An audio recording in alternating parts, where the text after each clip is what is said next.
জনঘন বন জঙ্গলে ভারত ক্ষয় হে, ভারত ভাগ্য গোমাতা। পঞ্জাব সিন্ধু গুজরাট মারাঠা, দ্রাবিড় কেড়ে নিল বঙ্গ। বিন্ধ্য হিমাচল যমুনা গঙ্গা, গোবর মূত্র তরঙ্গ। তব অভাগা নামে কাঁদে, তব নামে প্রভু পাদে, গাহে তব ক্ষয় গাথা। ঘন বন জঙ্গল পায়ু পথ ক্ষয় হে, ভারত ভাগ্য গোমাতা। ক্ষয় হে, ক্ষয় হে, ক্ষয় হে,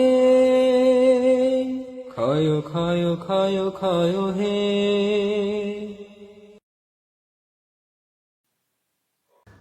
আর ভাই তোরা তো এমনিতেই তো না খেয়ে কদিন পরে মরে যাবি। আর দেখ আলু, এ দেখ মিষ্টি আলু, ঠিক আছে, এ দেখ সিম, এ দেখ উচ্ছে, এ দেখ বেগুন, আর এই দেখ নেবু, বুঝলি, এই সবটা আমি 100 টাকার বাজার করে নিয়ে আসছি। হ্যাঁ বুঝেছিস, তোকেও মনে হয় এর 300-400 টাকার কমে মনে হয় এই বাজারটা, আর অত না। আর তোরা কদিন পরে 300-400 কি 1000 টাকা দিয়ে কিনে খেতে হবে। তোরা তোরা যে কর্ম করে বেড়াচ্ছিস, তোকে তো জীবনে মানে কি কব, মহা পাপ করেছিস তোরা। আর আমরাও পাপ করেছি, এই সোশ্যাল মিডিয়া আসে, তোকে ভিডিও আমাকে সামনে আসে, আর আমরা কিন্তু খায়া পড়ে সেই লেভেলে ভালো রয়েছে। হ্যাঁ রে, খুব ভালো আছি। তা তোকে একটু দেখানোর চেষ্টা করলাম যে আমাকে এনে দেখ 100 টাকার বাজারও ভালো বাজার ভাই। হ্যাঁ, তোরা গন্ধ শোক, মিষ্টি আলুর গন্ধ শোক। এ দেখ মিষ্টি আলু, এদের নতুন আলু, এ দেখ বেগুনি, সিম, নেবু, একটু নেবুর টকটা স্বাদ দিবি নাকি, দেবো নাকি টিপিয়ে।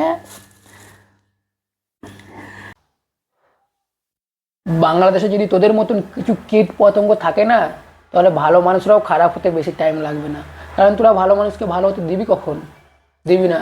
তোরা চাইবি যে যে জাহান্নামে যাচ্ছে ওকে আর জাহান্নামে ঢুকিয়ে দিই, আর যে ভালো আছে তাহলে তাকেও টেনে নিয়ে আসিস, সে এবার ভালো থাকবে কী রে? হ্যাঁ, তোরা আমাদের জাতীয় পতাকা নিয়ে এতটা বাজেভাবে তোরা মন্তব্য করেছিস, সেই জন্য তোকে একটা ছোট্ট করে গালাগালি দেওয়া হচ্ছে। বেশি বড় ভিডিও বানাবো না, তুই হচ্ছে একটা বোকাচোদা, বুঝছিস?